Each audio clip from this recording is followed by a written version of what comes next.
Tau Teuteweni, ke taletale ki funga Stacey, a contestant Fikanima. Ladies and gentlemen, contestant number 5, please put your hands together for Miss Ewa Tourism, Emeline Lowena Mamatuki Napa'a.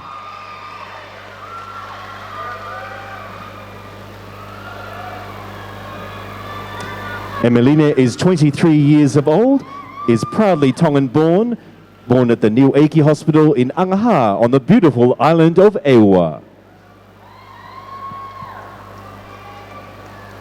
Io, kore ke hufanga I whatapu pe moe talamalo whanua. Moe lotu ka ulawlawe ki he teunga taolunga. O Miss Ewa Tourism wa tahiwa. Ko e kakei taolunga a Miss Emeline Lowena Mamatuki nā paa ke pōni. O ku ngahi a kia ai a kautu whanua whunga whanua koe maile lau mo moi ki. Nai o mai pia paki he ene whanga whae.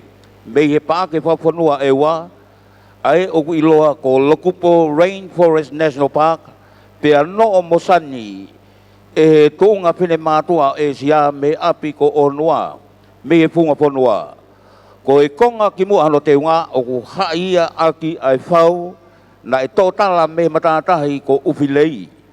Pea teu aki e maile whungani paongo ne teu aki ai tahi kulutuma me he o seni e tauranga nā whanua.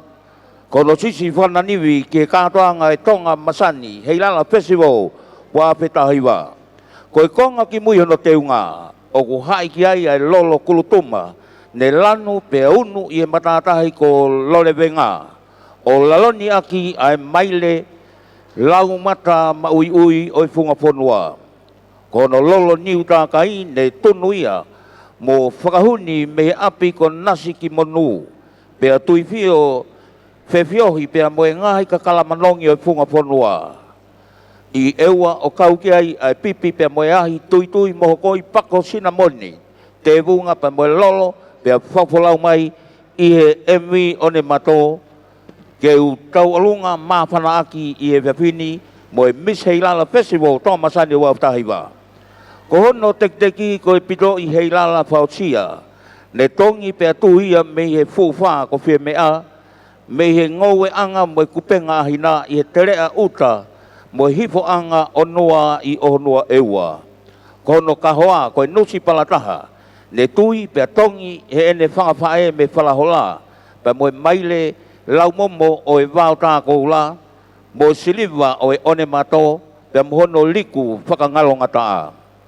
Kono sisi ko e kulutuma fungani whautia maile pea ne ngahui mei pangai Ewa pea kono vesa nima mo e wae ko e tui whamata moa na ia e whewhine ko tonga me ana ahu mo e wao wha ko ia o e mātanga iloa ko lakwhanga. Ko no pule o tōne ukuwhia hei ne whanga whae tangata me he o seni tonga trench.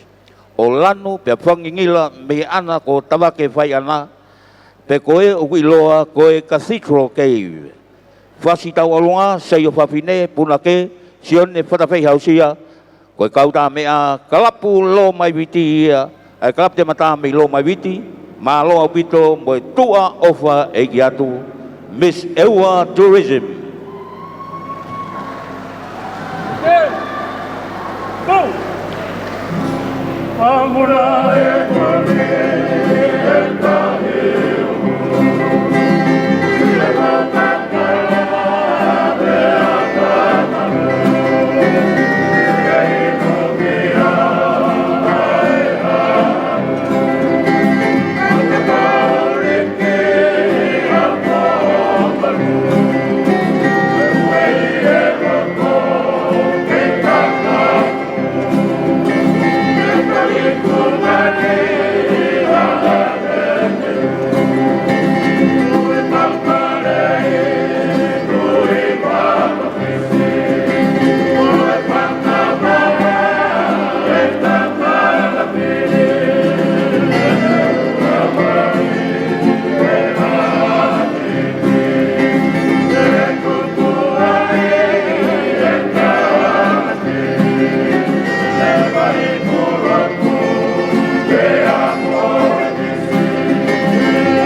Mo pasmasi mai me whungafonua ewa, contestant Whikanima, Miss Ewa Tourism, Emeline Lowena Mamatuki Napa'a.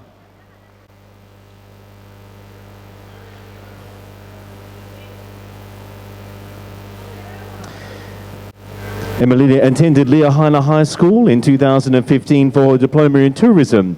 She hails from the villages of Ohonua Ewa, Kolohapai, E Sianiwa Fo'o, and Pea Tongatapu. She exercises her faith in the Church of Jesus Christ of Latter-day Saints. Miss Napa'a is currently self-employed, running her very own business from home in the Whungafonua Ewa.